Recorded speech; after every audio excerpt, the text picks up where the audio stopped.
My worst films of 2024 are, at number 5, An American Saga, the Kevin Costner film. Now, he's a very good director and a very good actor, but this film just doesn't work. It's a story about the settlement of America.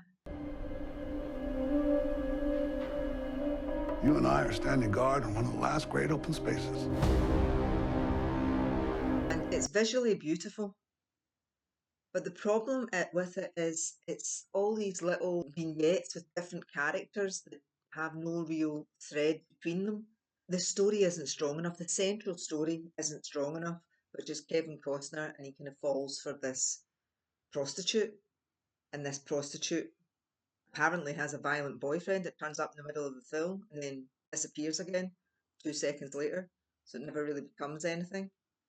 And there's all these kind of random characters doing random things, like a shootout between a bunch of men you don't really know, and you don't know why they're having a shootout,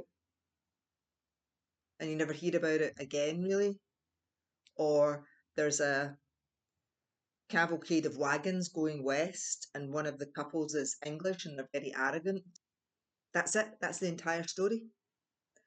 And so, in that way, it's just not gripping. It's not strong enough a story. Beautiful, but it doesn't really work.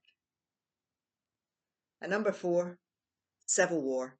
You've got Kirsten Dunst as a war-weary correspondent in a dystopian America. War-weary, that's her acting choice for this role, this jaded character.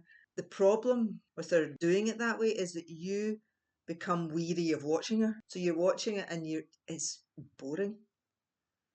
At number 3, Zone of Interest. Now, this film, I think, was nominated for an Oscar. I'll have to double check that, but I don't know why. It's probably the subject matter. You see, it's about Auschwitz. Well, it's about the commandant of Auschwitz and his wife. They live in a house right beside the camp. But the problem is, because of the budget constraints of the film, you never see inside the camp at all. You only ever see their house and their garden and them doing ordinary things like eating soup or watering the plants. I understand that what the aim was to show the banality of evil, but it just comes across as banal. At number 2, But that doesn't mean they all like me. Aquaman. Oh my god, this is one of the worst films I've ever seen. I can't say too much about it because I left during it because it was so bad. At number 1, Francis Ford Coppola's Megalopolis.